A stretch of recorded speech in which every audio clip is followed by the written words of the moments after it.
On this week's episode, Christians have better sex than you. Boom.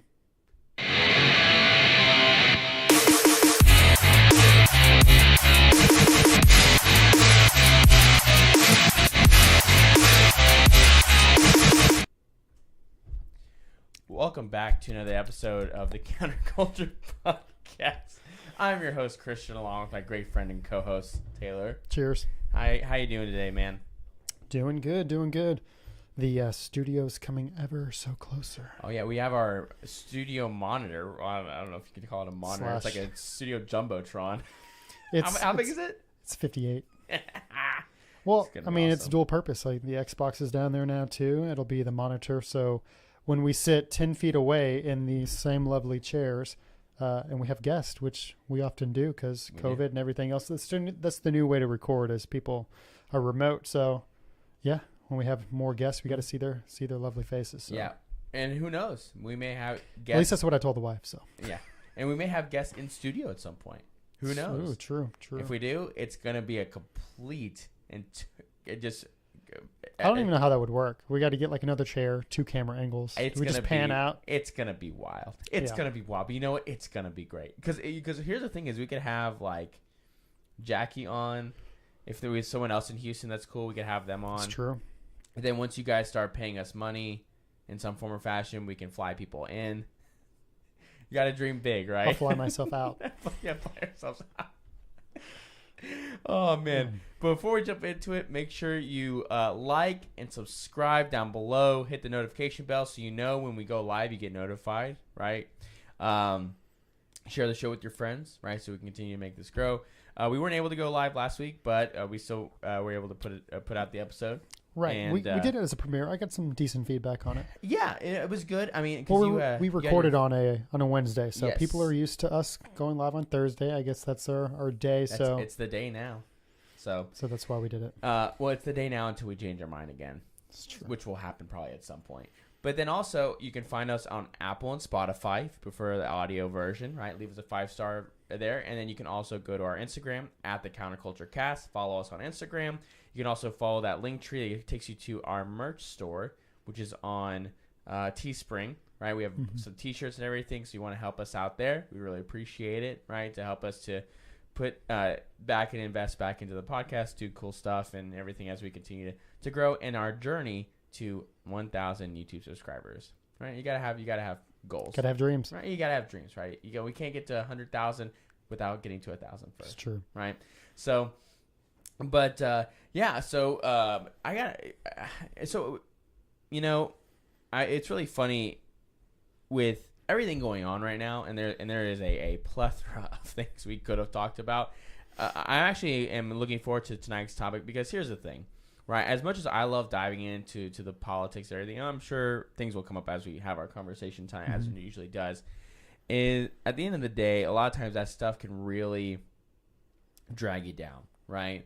And I say this as someone like myself who's a major politico. I'm reading stuff, listening to stuff like all the time, right? You gotta find time to disconnect and get back into your everyday life in a sense of with your family, your neighbors, your community, because you're gonna have bigger change there than you ever will, being a keyboard warrior yelling at someone that you'll never see, right? Or you're the person you went to high school with 10 years ago. You know what I mean? So, and I think there's a political aspect to what we're going to talk about tonight, but I think it goes deeper than that. It's cultural and it's rooted in a lot of different things. But yeah, man, I say that though because also like I've been in such a fantastic, football is back, right? Today's the first official day of fall. Apparently, I would like for somebody to let Texas know that it's fall because we like to do things our own way. 90 degrees. Yeah, it's gonna be like 90 until like December 1st, and at that point, it's just gonna be 80. So right, we're still gonna wear like jeans and boots and long sleeve shirts. But the winters last a little bit longer here. It seems like. I mean, between the best time of the year is like the January to like April, right? Those like 3.5 months. That's the Texas weather. Yeah, it's perfect weather. It's like not too humid, right? Especially for us, because just something to finally get rid of the mosquitoes. I know, man. Man, I just had to fog my door. 60s. It's gonna be low, or get into the 60s next week for the lows. So yeah, but this was like triple-digit week right now. Oh, they were like, scorching, and then next week, heads up, it's gonna be in the 60s. You got to look forward, right? You got to think about the positives. Yeah, Texas is like a crazy ex. It's just bipolar. You're gonna go. But we love her for it. We do. You're gonna go through every season in one day, multiple times, right? I mean, how often you start out the morning. That's why trucks have started to have AC and heated seats. Exactly, because your day's gonna start off with it being 50 degrees. You're gonna be cold, and it's gonna end at 3 p.m. 85 degrees. I'm leaving for work in the morning, and it's reading like 87 degrees, right? And it's cold enough to where I turn it all the way down to the one fan setting, and I point the vents up. By the midday or driving home, I'm like questioning whether I have an AC issue on my truck. You're like, I got to check the Freon level on this. Yeah, you're like, oh man, like, and it's like, no, it's so blazing hot that your AC can't keep up with it. Nope. So, but football is back. For me, I'm a big football guy. I'm very excited. Sports, y'all. I even though like for me, I'm a big A&M fan. Brutal. Anyway, I don't want to talk about it. But in fantasy though, my fantasy football team 2-0, good start. I can make my quest to reclaim my championship, my trophy. So I'm excited. There you go. We also we do money too, a little bit of money. So Is that fantasy too? Like fake money? No, it's real money. Congratulations. Real money you can buy real things with. There you go. Buy real things. I mean, anyway. So what we're talking about today, now that I've totally taken us totally in left field, I'm gonna bring us back. We're talking about sex. Boom. Straightforward, right? When it comes, so we're gonna talk from this article today from the New York Post, and the reason what inspired me about this actually real quick was our good friend Rebecca Barrett, who is the co-host of Probably Problematic. We've had him on our show a couple times. In the before we went on YouTube, I'm sure we'll have them on. Well, we're gonna have Rebecca actually on here in a couple weeks. So you can find her. She's the one who had the baby here recently, right? Yes. Yeah. She had River 6 months ago. If she ever watches this, well, it depends on when she watches it, because I could be wrong depending on when she watches it, right? But yeah, I get my own kids and it's something personal, Rebecca. So no, but she you can find her at I think it's I Am Rebecca Barrett on YouTube. I think that's her YouTube channel. She does great stuff, great content. Christina loves her just like Christina loves Allie. So those two are constantly playing and Carla. Yeah, so those three are constantly playing in our. I'm beginning to think that your wife just slips us people that we can like. It's fine with me. I don't care. We gotta. You should get this person on your show. We gotta get Carla back on though. She was so great. We got to get the wives on too. They keep bugging us. We do need. We said for the 1 year, and then that kind of came on. I don't. They're probably listening too. I don't have a habit of saying things that I don't mean. No, we will figure out. We should do something with the logistics, wives. People. That's the problem. It is logistics, right? We got kids, right? I got a 5-month-old, right? 2 toddlers. You got 2. Well, we're also gonna have to share mics with our wives. Yeah, it's gonna be. We're gonna figure it out there. Well, actually, you know what? Comment down below if you want to have a show with our wives. Let us know. You've gotten one half of the puzzle.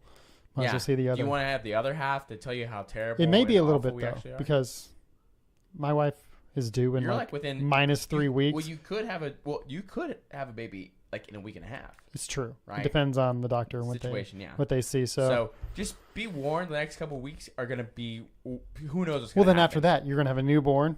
The wife's going to be in recovery. It's gonna be wild. When can we get the wives on? Are we going to have a newborn in the back? Because someone's got into that thing. The thing? Once you have 2, the third is... We're really pro-life. We really value the human person. That thing. Oh, that was so funny. Speaking of sex. Yeah, speaking of babies, sex. So, but the reason why what inspired me to do this was actually she did a video recently, Rebecca did, on this woman who went viral on TikTok that she's 46 years old and she's single. Surprise. And she is going through this realization that she has of basically the fact that she's alone and she has no one to take care of her. And I think the context of the video, if I remember correctly, is she's about to have a major surgery. Of some we've sort. talked about this, yeah.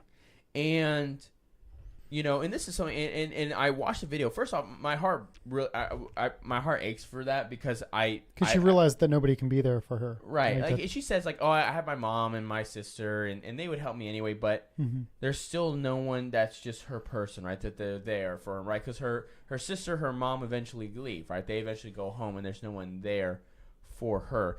And that's something, when I'm watching this, and Rebecca made this point in the video, and I would say this too, is that it's easy to watch that, especially if you're someone even from our camp who sees the lies that feminism has brought on. And, when feminists get self-owned, like it's entertaining, right? I would be lying to say if I didn't get some sort of entertainment watching like feminists get owned on YouTube or TikTok. But this woman was being genuine. Pleasure. It is a guilty pleasure of mine. But this woman was being genuine. She was opening up. And my heart broke for her because she has this realization, like, I don't have anyone, right? Mm-hmm. And, that is what feminism is leading many, many women and men to, is a life of loneliness, because those things do happen in your life. You do have major surgeries or major life events where having somebody there with you makes all the difference in the world of being able to get through those tough times. I mean, just the roller coaster of emotions before you walk into any major surgery. I mean, like, just my wife's had 2 C-sections, and just once she even found out she was pregnant with our third, the roller coaster of emotions through that, because the first one was an emergency cesarean, and so she was pretty scarred from that because it was pretty traumatic. And the second one was a walk in the park. And she's like, after that one, she was like, oh my gosh, this one was night and day difference. Like, I could have more kids. Now, unfortunately, this one's our last. But even knowing that, she started to psych herself out again. So, I mean, to your point, even though she knows the facts, just someone that can, talk her off the ledge and calm her down and be like, hey, you've done this twice before.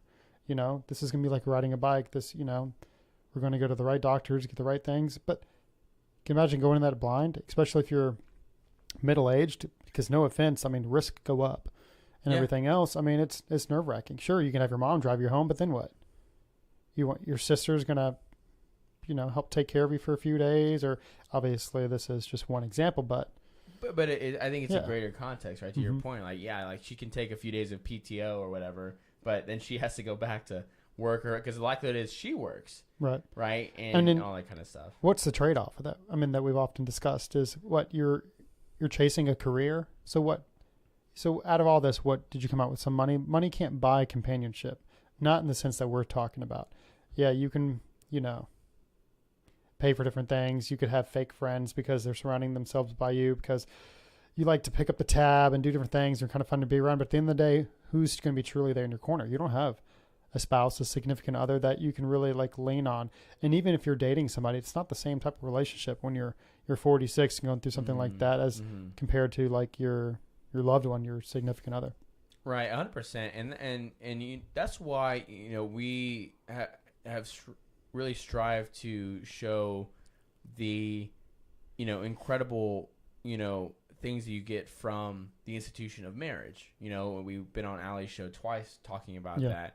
And, hopefully we can talk about that more here because, it's like a joke, but the most countercultural thing you can do, right, I guess, pun intended, is to buy into those traditional institutions, right? Because we're at a point now where, in our post-Enlightenment sort of world, right, post-Christian world, right, we think we've moved past all those things. Like, we're better than the humans that have come before us, right? And the level of arrogance that it takes to get to that point is just unbelievable. Like how arrogant of you to think that you automatically are better than people in the past, right? Even though they've done bad things, whether it was the obvious thing. Well, I think this generation thinks that we're more accepting, we're more diverse, and technology, and I don't know, it's everything, to be honest. Everything's more convenient.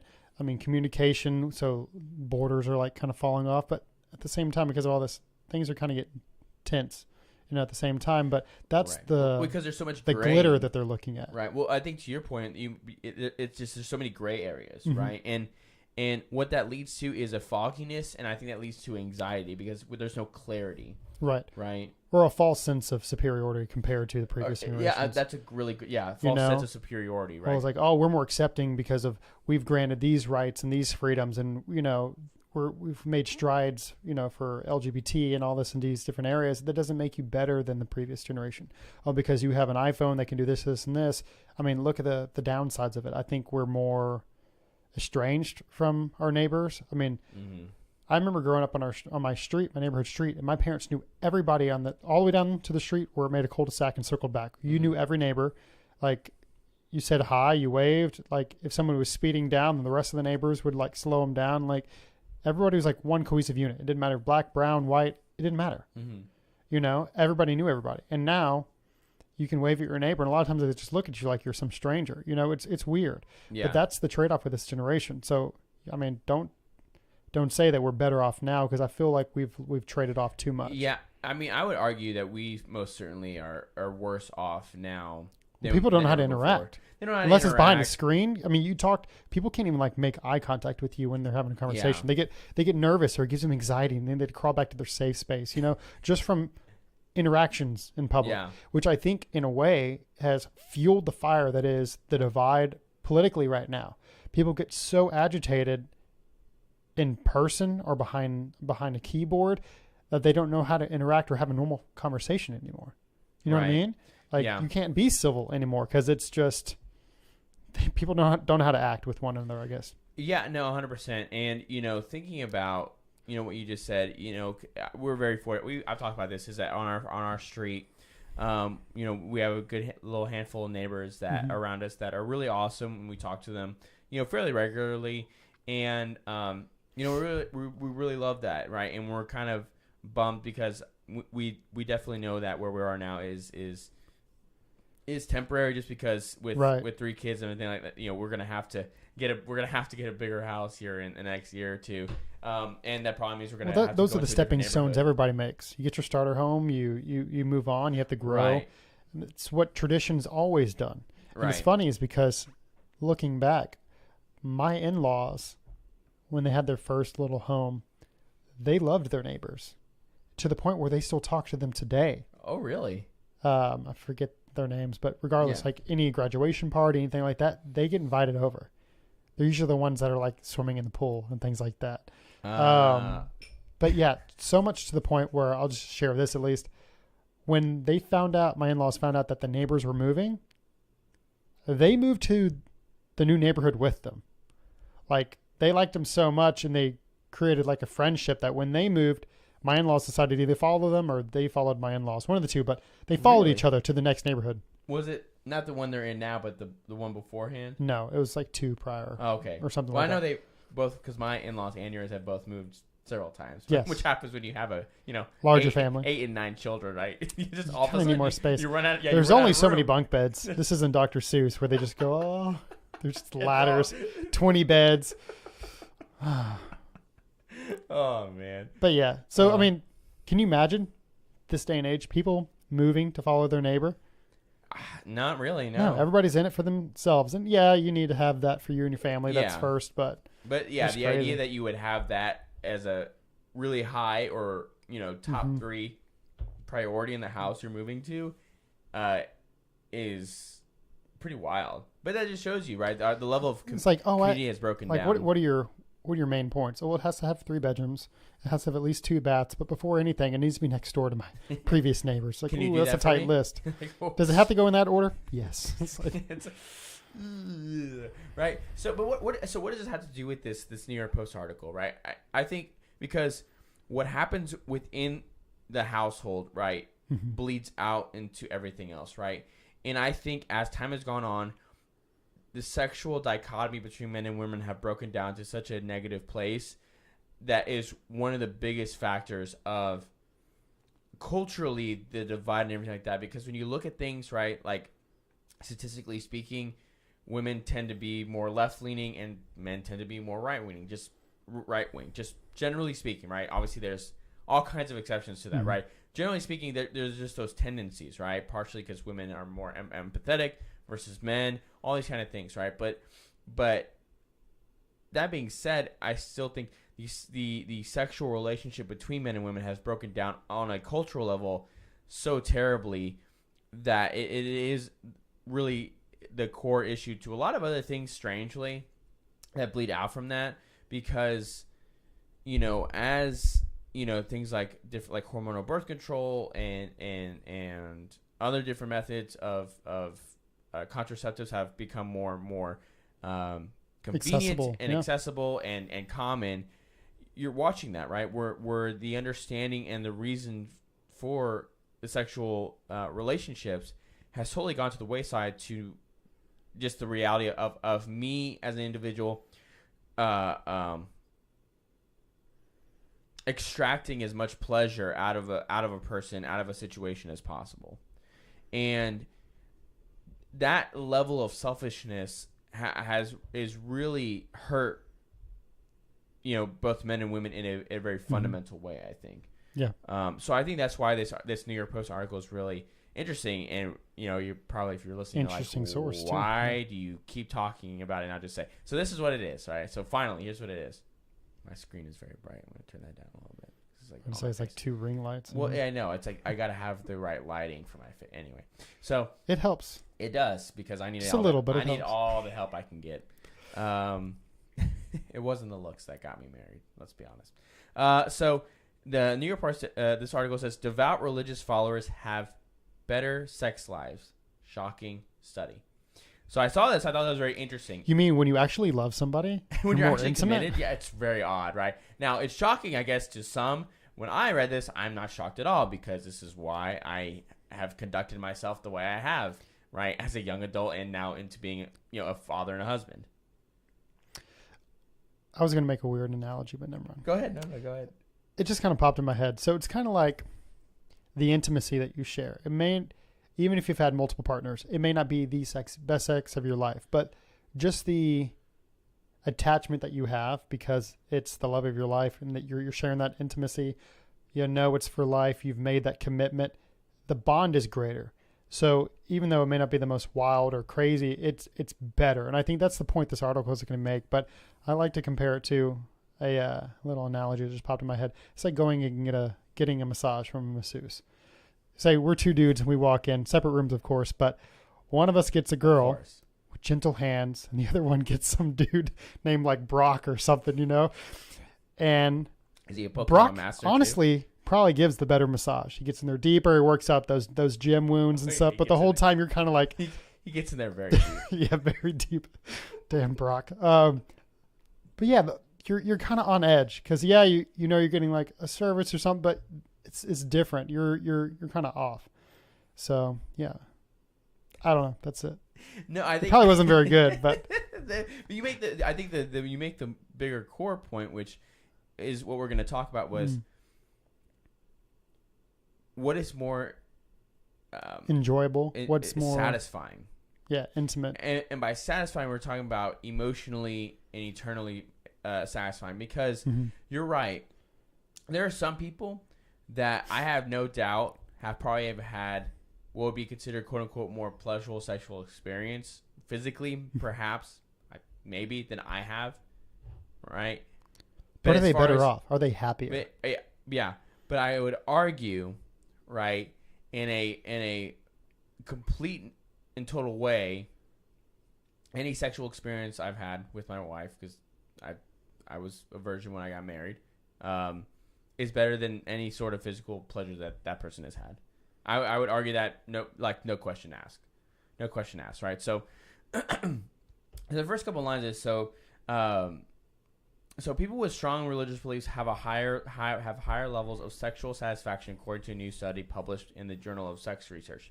Despite the fact that devout people ages 18 to 59 tend to get it on less frequently, the finding by the British National Survey of Sexual Attitudes and Lifestyles indicates religious individuals enjoy the bedroom more. Pious married women reported having more satisfying sex lives than non-devoted ladies, according to the findings. Single religious men insist they have a very satisfying love life too, but responded less favorably when factoring in attitude about casual sex. Researchers also found sex outside of the sacred union of marriage, whether casual or without love, both typical no-nos for the most devout, was not considered sexually satisfying for both men and women who worshipped. So, a couple of things out of that first part of that article I think is very interesting. What it says is, despite the fact that devoted people ages 18 to 59 tend to have sex less frequently, I find that kind of an interesting conclusion. Yeah, I reread it twice whenever. Now again, it's based on who they talk to, but from what I have experienced and talked to with certain people is that religious or let's say devoutly or devout married people, right? Religious, maybe varying in different levels, let's say, but certainly committed in a marriage for sure, have sex much more frequently than non-married people. Maybe that's, again, it's a anecdote. He's been taking surveys at church, so it's like, here, just pass this down with the collection basket. Yeah, just like just check yes. Do you think you have more sex than non-religious folk? Right. So, but I and again, I kind of broadened my anecdote from just the married people I know, and I'm very fortunate to be around a lot of married individuals. Like, we have a good number of friends that are married, and now I've been married for, I guess I would say a long time, but like a long time by like overall cultural standards. Like, we've only been married for about to be 6 years. You guys are 7 years, right? You had 7th year this last, something like that. Yeah, 7th year.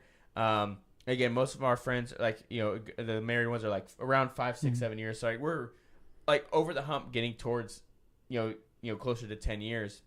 It's still, and like I said, that's not very long in the grand scheme of what I think, right? But culturally, like, that's a long time, Well, it depends on the culture. I mean, if you go to I'm saying overall, like, middle of nowhere, like Czechoslovakia, then probably not. They've probably got married at 14, and they've had 40 cows since then. Like, I don't know, like their idea of like tradition 40 and cows.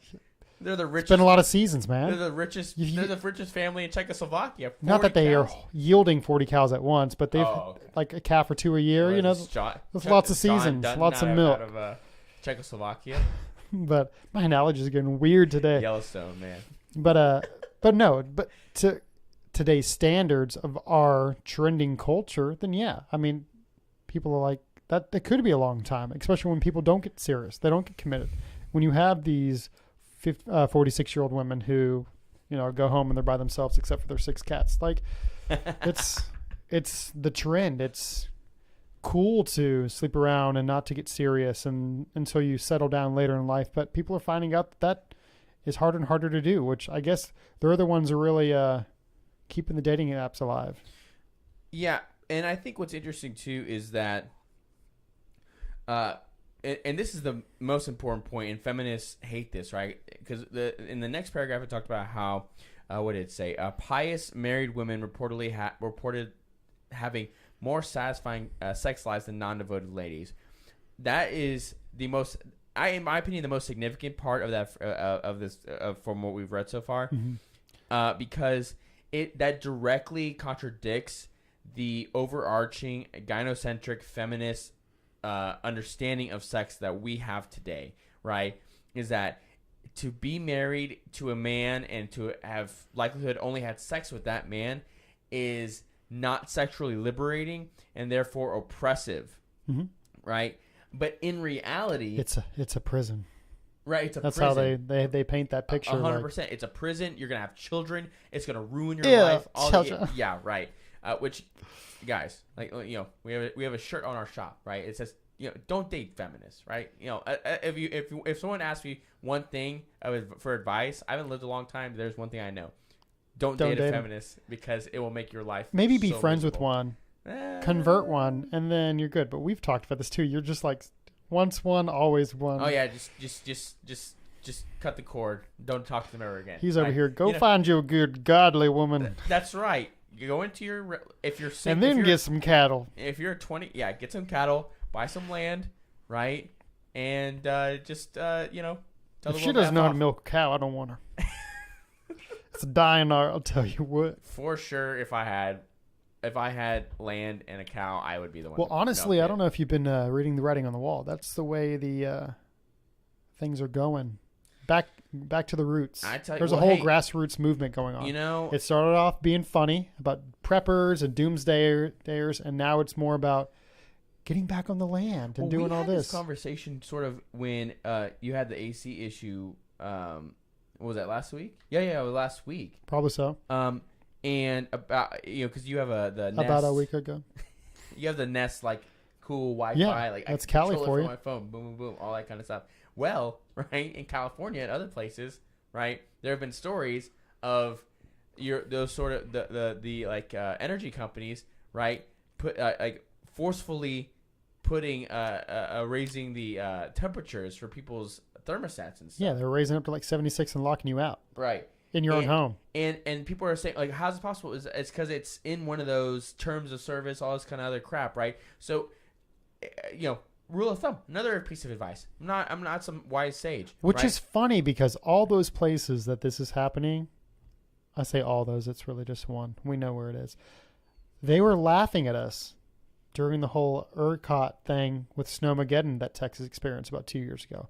Oh, Texas, y'all don't want to convert, y'all don't want to go green. Look what's happening here now. Okay, one, our power infrastructure was overdue for an overhaul for a while. But also 25% of was the renewable. Energy grid is renewable, and those all failed during that. So because why? Because the de-icers, we weren't up for that task. It was a freak weather event that affected us, but still the green energy failed. Yes, which is funny that Cali's talking about it now because their green energy is failing them. Well, they told electric car owners, hey, don't charge your car. But we're still going to make sure all gas vehicles are banned by 2035 or whatever. But you better be walking to work. That state is a hellhole. Get out. If you're in California, you actually watch our show. If Cali ever went red, I may actually move. Oh, I'd consider it. Here's the thing, right? Here's the thing. California is beautiful. What you don't know, I've lived there as a kid. I've visited. In our lifetime, watch, this is going to happen. Well, what's going to happen is they're going to go red and blue is Texas. Blue. So it's just going to... It is just a mind game. It's reverse psychology because guess what? I mean, I love Texas, but it's a whole lot of flat. It is. Well, wait, Cristian and I, we went to Southern California 5 years ago now. And waking up in September, right, where here it's 90 degrees. You wake up, it's 65. It's breezy, not a humidity. You're like, oh my God, I could eat outside. I could sit. I read a book by the pool where we were staying. Cause this is amazing. This is incredible. Where was this at? I didn't hear what you said. Riverside, Southern California. It's south of LA. Yeah. Right, beautiful. Right. Which is really close to Oceanside. Yeah. Ooh. Yeah. I mean, it's just. Oh, yeah. I'll be there in January too. What's up? I know a guy. And the guy is getting married too. He is. Shout out. And which is awesome. Yeah, because I can talk about it because they've already announced it and everything. They were dating for 2 months. And then he proposed. That was longer than that. No, dude. They just started seeing each other and they started dating. But that's my point. It was definitely less than 6 months that they were dating, going steady, official, whatever you would call it. I think it was more around the 2 month mark. But my point is steady. When you have a religious man who is goal and career oriented, he's established, he knows what he wants. He doesn't wait for somebody else to come in and pick her up. He doesn't wait. He knows what he wants and he knows how he wants to get there. And he's doing it the right way. And, good for him. Why date for 2 years just to then put a year engagement if you ultimately know what you want? And, a lot of people were like, really? That's kind of soon. He wasn't soon to, bygone generations. That was normal. No, it wasn't. I mean, In fact, they got married when they didn't know each other. Yeah. Take a stroll with me so I may hold your hand if that's not too full. Yeah, it's not prenups. What was it? Courtship. Yeah. Right? Arranged All marriages. these chicks right now are watching things like Outlander and all that, which back then, I mean, that show's pretty spicy. they're all spicy. Outlander. What's the other one? House of Dragons? No, there's one like Outlander I was watching. I actually watched that one, but it starts with a P, I want to say. Poldark. Oh, dude, Poldark, that's a good show. It was a good show. If if y'all are looking for you want a show on the value of masculinity, of motherhood, of marriage, of grit, Betrayal. Yeah. Well, like grit, hard work, and things paying off. Masculinity. Yeah, no, it's a fantastic series. It's like 5 seasons long. Yeah. It's on Prime. Is it Prime? Yeah, it's Prime, and it's free with Prime, right? It comes included, whatever. Nothing's free. Fantastic. 5 out of 5 stars. Fantastic. It is a good show. We loved it. I mean, when the last season came out, and then we binged it, and we're like, this is really it.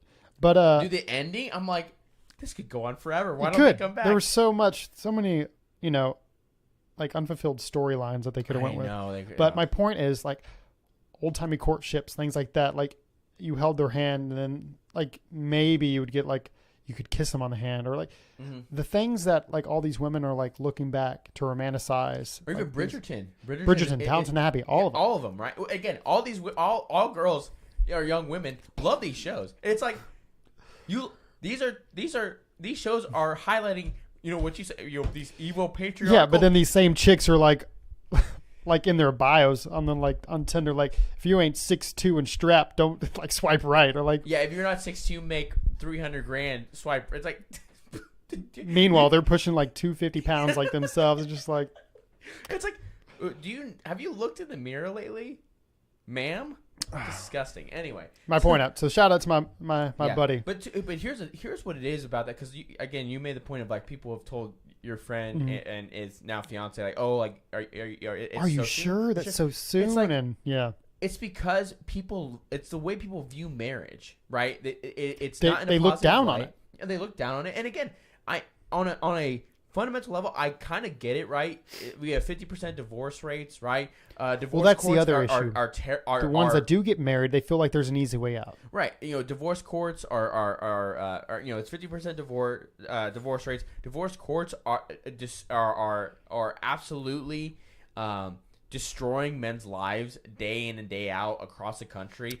You want to talk about gender equality? There is no gender equality. Not in the court system, not for men.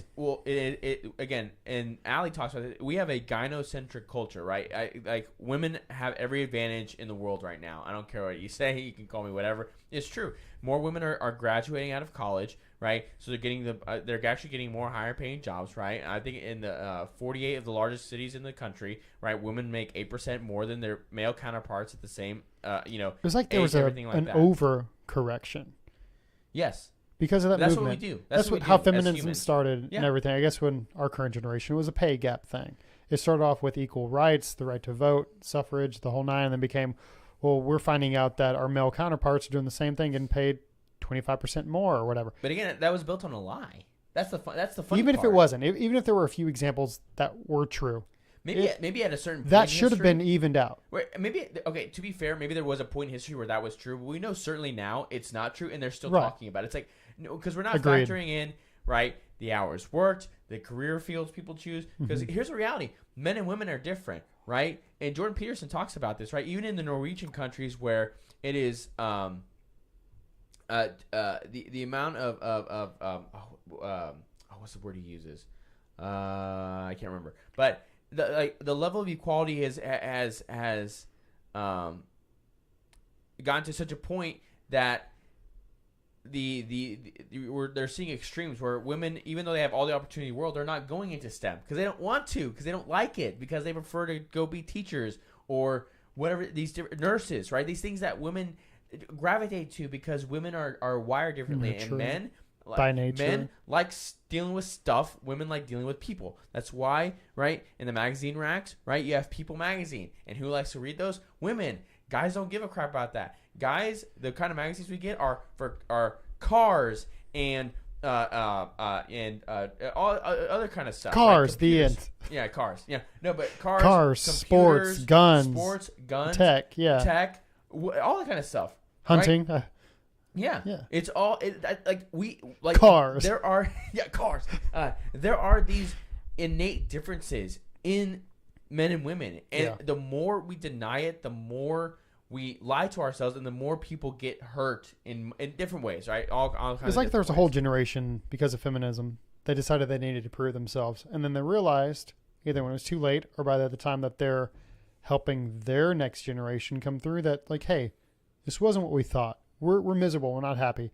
I mean, there's a shift right now with overeducation in the workforce, and the jobs that are paying well, the jobs that are available right now are becoming the blue collar, the welders, the garbage men, like anybody who's willing to get like down and dirty, right? Are making more than a lot of the people who are coming out after their first few years of college. Mm-hmm. Easy. Unless you go into a particular field that you went to school for, got an internship and went there. Most people with a degree are doing the same thing. There was that, I saw a TikTok just the other day about a teacher who left school after being there for like 8 years to go be a manager at Walmart because he was making $15K more and had more free time. That's wild. That is wild. But that's my point, is like it's not just a gender thing. It's about what you're willing to do. Well, yeah, the collegiate system is broken. It's a waste of time. I honestly think that women make better teachers than men. Yeah, they do, because it's much less creepy. Women make better parents than men. Men bring something to the table, which is more, in my opinion, upholding the household, protecting, and maybe being I don't want to say the Punisher. The Punisher, just the skull. I just picture the shirt. But no, the disciplinarian. I am the law. Disciplinarian? Yeah, but yeah, that's not always the same in every household. Set boundaries, and you set the standard in the boundaries, right? The wife is the right. emotional. So I guess they're not a better parent, but there's different roles, and those are the roles. You need them both, right? Nature, nurture, and yes, you all need that. Good both. cop, bad cop. Exactly. I am Judge Dredd. It's funny because my wife the other day, when she wasn't there, she went to her baby shower. So I know you have 3 kids. I thought maybe you get a second one with. It was a sprinkle, not a shower, just a little sprinkle. Just a little piss. A little sprinkle. But so if you have like a boy and then a girl, then like you can do it. But apparently, if you don't throw it yourself, then it's okay. She had family that wanted to do a little sprinkle for her, and I was like, you know what, go for it. I'm not going to say no. So I had the kids. My daughter, while my wife was here getting ready, was like, my daughter just kept, are we going to Target? Let's go to Target. I'm like, no, we're not going to Target. And she would cry and run off. And she's like, Dad. And I'm like, what? Can we please go to Target? I heard about this. I ain't told anybody. How do you know? Anyways. And then the wives, girls talk. Our wives, the hens are were clucking. Cousins and friends. And they were at the shower. The sprinkle. That too. Whatever. But yes. So I sent a picture. And I knew the moment I did it, my wife was going to be like, so you caved in after all. And I ended up going to Target. Of course you did. I climbed into, I had both my kids, I climbed into a giant corn on the cob outfit. And I sent my wife the picture of it. And I said, it's corn, knowing she would hear that song of the little TikTok kid. Yeah. A big lump with knobs. It's got the juice. It's got the juice. So yeah, my wife couldn't imagine a more beautiful thing, as you can imagine. But I sent it to her. And the first thing she's like, instead of saying like, haha, it was like, you caved in. But my first thought was like, if she was going to call me out on it, I was like, yes. Because when we're both present, we have our roles. You're good cop and I'm bad cop. And it's easy. But when it's just one parent, I got to be good cop and bad cop. So therefore. And it doesn't work. And that's why, right? Props to single parents because y'all got it rough. It is. But again, that's why the most dysfunctional children come out of single mother households. It's just the reality, right? Well, and it's arguable. There's an argument to be made. Well, even single father households. Well, yes. Well, number one, single parent households open children. Being a single dad, nobody talks about that stuff. Oh, well, yeah. And I'm not saying a dad can't do it, but as a dad, it's hard. You have to change hats. You got to be the provider. You stress out over money. You've got to like discipline and no, not those shoes. Grab the other ones. And a mother is different. Like, no, not those. Go grab the other ones. You know the ones.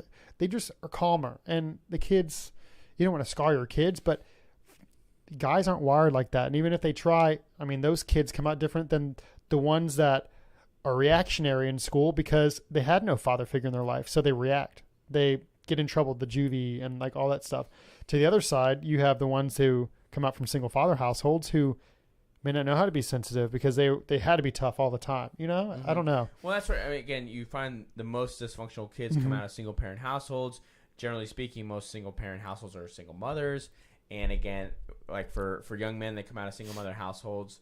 And there's been interesting observations of this, that if they are in a single mother household, for men, basically all of their interactions they have are with women, but they come out with a higher likelihood of getting into crime, all these other things, which is, I think, very interesting. But what it is that they don't have the father in there to balance out and bring those boundaries and structures into that, right? Huh? Batman didn't have a father either. Well, we can't be all brilliant. Well, but he had Alfred. He did. He was an orphan. He had a great dad. His dad was shot by a criminal. Yeah, when he was young. Because so Gotham my point City, is, he was a fatherless household, dysfunctional. He just had Alfred, and he became vengeance. But the dude's messed up. Point proven. He's Batman. Vengeance. Batman. I mean, look at his love life. All of his women get like killed or leave him. Where's Rachel? Rachel. So point proven, you need both parents. But you know what's funny? So Clark Kent had two parents. He turned out just fine. My point. My point exactly. You have two parents. You turn into Superman. Case closed. Case closed. Everybody loves Superman. But Man of Steel is one of my favorite movies. I don't care what anyone says. Very good film. Henry Cavill, yeah. It's a really inspiring movie too. Like I watch it, I get to the end of that, I'm like, I want to conquer the world. Like this is awesome. I can do anything. Hey, little side note. You want to know what's funny? Did you ever see Shazam? The new one with Well, the one that came out like a few years ago, because they're coming out with another one. Well, right, I guess I meant that one. Yeah, with Zachary Levi. Yeah, yeah. It's you a saw great it? movie. Yeah. You know, at the very end when Superman walks in, Yeah. You know that's really Henry Cavill. Did he actually do that? He couldn't show his face. Well, no. Because Netflix, by some weird user agreement thing, owns the rights to his face for a period of time. So he really did have a cameo for the role. It's really him wearing the suit. That's his body, but he couldn't show his face on camera because of some Netflix rights. Netflix?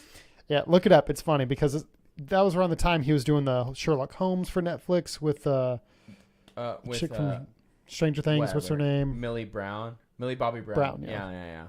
So yeah, there was some weird thing where turns out by contract he couldn't show his face That's such on anything other than Netflix until that contract was fulfilled. Dude, he's got weird things, caveats. Like for like Mission Impossible, like he had the mustache and he contractually had to have it. So when they did the reshoots for Snyder, Well, no, for Joss Whedon's version of right. Justice Not the League, Snyder right? version, but yeah, the crappy version. exactly. You could see like the weird CGI lips is so weird. Oh. Anyway, so but we have better deep fakes on TikTok with like AI and everything, and then yeah. Have you seen that one guy who has a TikTok account where he does a deep fake of Gandalf? Oh, I've seen him. There's also the guy that does it with he does the vocal impersonations of like Arnold and like Ryan Reynolds, but he does the AI face where it's Arnold. Yeah. It's so funny because the voice sounds like spot on. You can tell that's not really Arnold, but the voice, it pulls it all together. That's funny. But what's funny, what you're saying, because of course at the baby shower, right? Christina was there. So she had a sprinkle. The sprinkle. Excuse me. But earlier in the day, she actually had a birthday party for a friend of ours whose daughter turned 2 or whatever. Did you say birthday? Yeah, I said birthday. I heard birthday party. Yeah, well, I'm getting towards the end of my glass of bourbon. So. We're losing ourselves. Yeah, whatever. Yeah. So it was just me and the boy. Because, of course, Liam is with her because, he's a baby. He's a newborn. And then Lila was with her for everything. And so Eli stayed home with me. And so first we did Christina had bought him from Five Below, hashtag not a sponsor. Yet. Like this 6-in-1 like experiment thing. So like I did that with him in the first part of the day. It was cool. Like they had like a little like clay thing where you like picked at it and like little dinosaur bones were in there. So it was like a little archaeologist and then like other stuff. So we did that. Watched some football because it's Saturday, right? So you got to watch. Well, if you're me, you watch college football. But then I'm like, I gotta find a movie, whatever, to watch. And we watched Lord of the Rings. Well, we continued Fellowship because I had started Fellowship with the kids, and so we finished Fellowship and watched The Two Towers. Nice. Because did you lose him at any point, or was he pretty? No, he was liking it the whole time. You know what's funny is we finally got to Return of the King, and it was about 2 hours into Return of the King. He looked at me, he's like, "Dad, this movie's really long." It's funny you say that. I know, but it's so good, son. I ended up watching the rest of it by yourself. Did you watch the extended, or were you doing no? the This is the regular, right? Which the regular cut is still 3.5 hours long. Like the regular. Oh, Return of I've the King only is still... ever watched the theatricals. I can quote them. Oh yeah. But me and the wife this last 2 weeks just watched all three extended cut. Well, actually, I take that back. We watched the Fellowship regular, and then watched the extended for the other two. So we didn't actually watch the extended for the Fellowship. I actually love the extended Return of the King. I wish he. Oh, dude, it's so good. Yeah, but it's like watching it for the first time because there's so many extra scenes. It's all three together. It's like 9 hours and 36 minutes. Yeah, it's a lot. But all the extended is like 11 hours and like 46 minutes. It's almost like 4 hours longer. Yeah. It's almost like a whole nother movie, people. It's true, and it's also better than the Rings of Power. We have been watching it. It's good entertainment, but Lord of the Rings. You've been watching House of Dragon? Terrible. No, I haven't watched it yet. Also pretty good. It's pretty good. I've heard some good things about it. Here's the thing: is I'm very like, and I'm like, I think a lot of people feel this way. Like my time is very valuable, right? So we want to make sure if we're going to invest in something, like it's like we gotta be locked into this, right? Like so with Christina, her rule is most of the time, if a show doesn't have 2 seasons at least, she will not watch it because she's like, if I'm going to invest myself, I need to know that this show has a chance to actually do something. Have y'all ever watched Sherlock on BBC? No, I heard that's fantastic. Really good. Yeah, we still need to finish Breaking Bad. Also, Vengeance is really good. The movie? The movie. Yeah, we were talking about the one that we were just talking about. Yeah, I need to watch. So anyway, we watched it, and it's the first time I've watched Lord of the Rings in maybe 5-10 years. Like actually sit down and watch it. It's been a long time. And I had forgotten how great those movies were. Like they were made in this perfect. They're perfect. They are perfect films. I don't care who you are. It is a perfect set of films. We don't talk about the Hobbit trilogy though. No, that has its moments. I've never even finished it. Fun moments, I guess, but it's very boring. The problem with that is it's very boring. There's not enough. They took a kid's book and turned it into a 3. Yeah. Again, it's about material. I mean, Tolkien did so much work. Yeah. War building and character building that Peter Jackson had a lot to work with. War building or world building? Both. Saruman. I mean, there's a lot of wars. You call me out, I call you out. No, but what's funny is to this point about masculinity is, well, I guess sort of what we're talking about is, when I was watching those movies, I'm like, when you have I guess a greater understanding, because of course now I'm a adult watching these films, and with the things I have read, what I believe now, being a dad, like I watch those movies, I watched the 3 of them, and I'm like, I feel so inspired by what I've watched to be a better man, to live up to these ideals, and again, it's things like that really brings out the masculine spirit within somebody. That's why I think those films and films like we mentioned a couple weeks ago are so important for men, because it's like it shows you what it communicates to you what you should want to be like, right? You should want to do these things, right? Like my favorite is actually in the Return of the King when Theoden and the riders of Rohan come to the city, and they have all the horses, right? It's 3,000 horses. They have all this army, the army of orcs, whatever. And he's telling them talking Return of the King. Yeah, Return of the King. Yeah. They know that they're probably gonna die. And they're like, we're going to do this anyway, right? We're going to do this for ourselves, right? And then you even extend it even into the end when, a band of, 300 men are going to Mordor, and they're facing off this army of still, 10,000 horses, right? Yeah. They're going to die, right? but they're doing it only because to give Frodo a chance to destroy as a the distraction. ring. But it's that epicness that Right. even in the face of uncertainty or actually certain death, you still. I have the courage to do what is right and what I'm called to do. The same stories that we can apply today of like the high school students who tackle the school shooter, knowing that there's a chance that they're probably not going to make it out. But Yeah. even if they can just spare a few others or buy a little bit of time for police to show up, things like that. I mean, there's a reason why those kind of movies and those themes kind of like get your blood going, like as a man, kind of amp you up. Because that at your core is like what we're supposed to be doing. Like, look at kids. Like, my kid cannot watch Spider-Man or anything slightly action related without like jumping on the coffee table and like running around, like punching pillows and stuff. And like, we need that same feeling for as men, and we need to like watch things or read things that invoke that masculinity. Right. We've talked about it, masculinity before, but yeah, that's and I don't think we talk about it enough because it's for any young guys that are listening, or if, young lady, whoever's listening, that pass this along to, pass this along to a young man, if you whether brother, cousin, friend, whoever, right? For this one point, and I don't pretend like we certainly don't have all the answers, but what I do know, and there's plenty of people that communicate this much better than I do, but those things that you feel inherently inside of you, right? And this, I think, goes for women as well. Those are you're supposed to feel that way for a reason, right? So men, those masculine traits, like that, a lot of times things we get shamed about, right? Those are actually good. They're virtuous, and they lead you to do good things, right? Like, I always think about this interview that Jordan Peterson had where, they're talking about, oh, well, women this, men. And he's like, what in the hell would we do without men? Like, look what men have built, right? We can pretend all these. I've seen that clip. Yeah, it's a great interview too. It's like an hour and a half long. It's anything else I would suggest you should. I've watch even it. seen a clip of.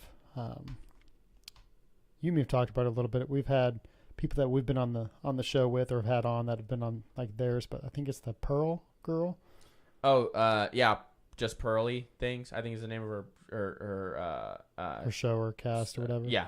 But anyways, she was talking about that too, where she was like asking those thought-provoking questions to other women. It's like, oh, well, women can take care of themselves because without men, women don't even need men to like give birth anymore and all that. And I think the Pearl or Pearly, whichever. No, sorry. I was talking about. I think her real name is just Pearl. I think. Well, that's why I said Pearl and you said Pearly. So her show name is her YouTube channel is just Pearly Thing, or just Pearly Things. Excuse me. Oh, gotcha. Yeah.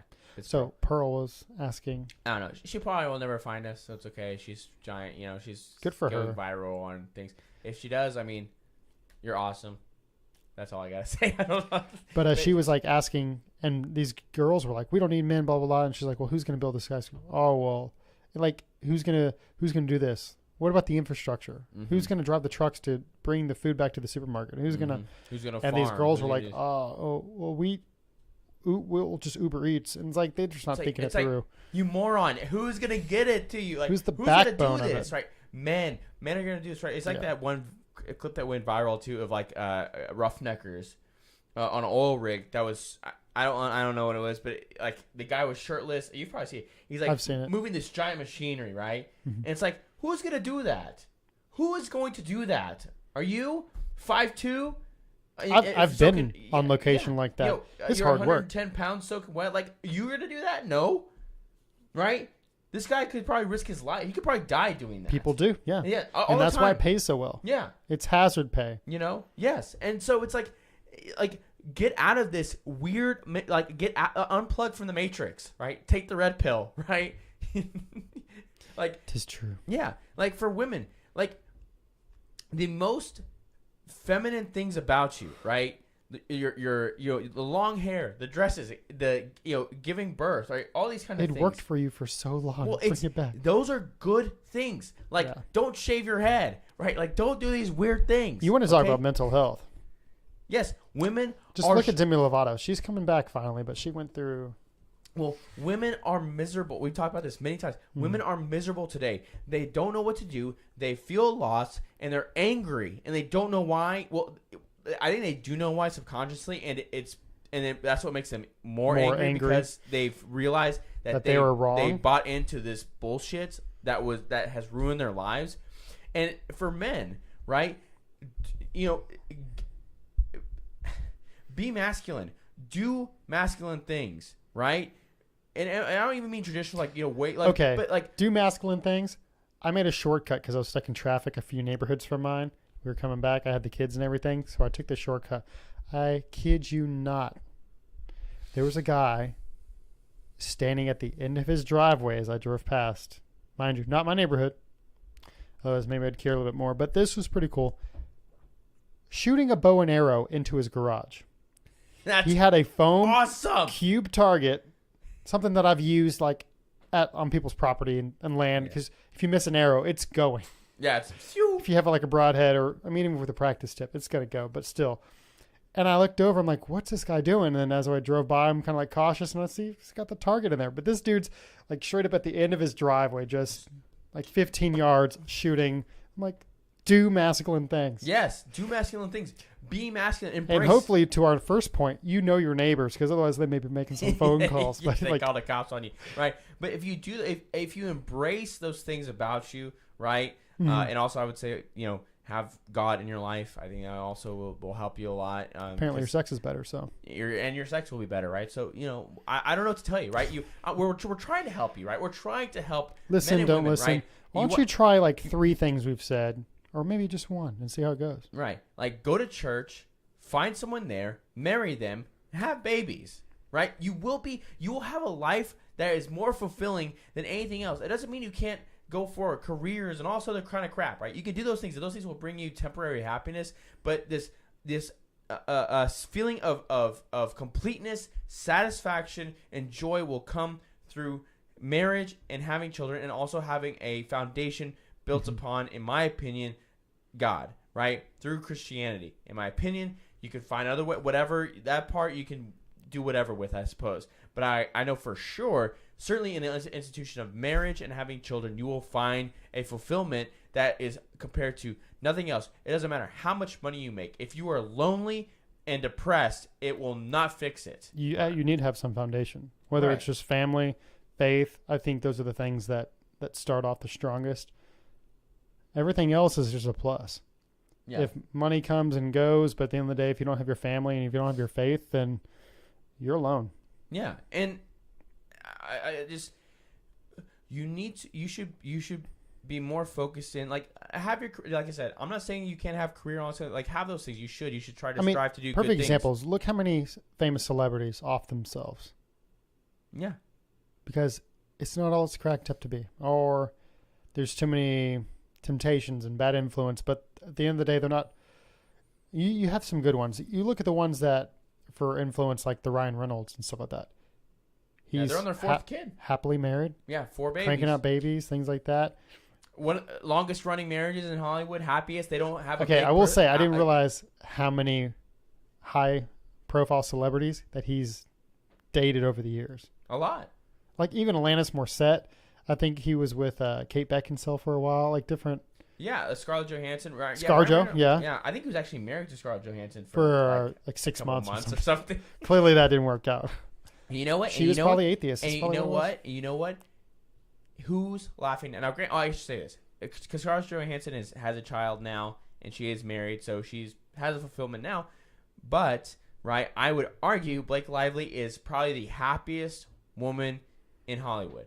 I would argue that she is, with 4 children with the same man, right? Because there's plenty of Hollywood women who have multiple children with different men and also other kind of shit, and they've ruined their kids' lives. That's not the same type of fulfillment we're talking about. Ryan Reynolds and Blake Lively have been married together, right, for over a decade now, have 4 children together, right? And I would argue she's the happiest woman in Hollywood.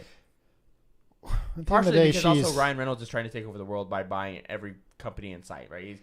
He had aviation. He has Mint Mobile. He's gonna take over the world, right? So he has the soccer team now. That he yeah, owns. about to say, for those who don't watch Welcome to Wrexham, you should start. I'm excited really because good. after this, really good. I've got an episode to go watch because it aired. It airs on Wednesdays, but you don't get to see it till on Hulu. But I've heard it seems like they've really him and the other guy that bought the team. Well, honestly, other than like the first episode there. or so, you don't see them a whole lot. Yeah, you see them with their FaceTime when they're trying to. It's a really cool show because it focuses more on Wrexham and the history and the people, individual stories, even bartenders and stuff there, and how football affects them. It's not just Ryan and Rob Michelini or whatever. Well, they're investing in this community, right? Mm-hmm. Which is awesome. That's so cool, right? So anyway, just do great things. Don't just do like expedient, pleasurable things. Do meaningful things, and do purposeful things, and you will have a great life. I know what else to put it at. So, yeah, mic drop. That's our show this week. We don't drop these mics though. These are expensive. These are on arms and they're expensive. So yeah, figurative, theoretical. Just boom. Mic drop. So, but that's our show for this week. So we love you guys. Make sure again, go down below, give us a like, subscribe, hit the notification bell so you get notified when we go live. I will say, just for y'all that are still listening, we have a great show next week. We have a special guest coming on who deals with fighting human trafficking. And that's next week. So next Thursday, that's going to be our show. I'm very excited about it. It's going to be probably a very intense show. It's going to be important. There's nothing more important than protecting children. So I'm really excited about this interview. It's someone that actually reached out to us, so I feel just very humbled that they decided to do that. So that's going to be next week. We're really excited about that. But again, like, subscribe. Again, Apple, Spotify, 5-star reviews. Share the show with your friend. And we love you guys. We'll see you next week. Later.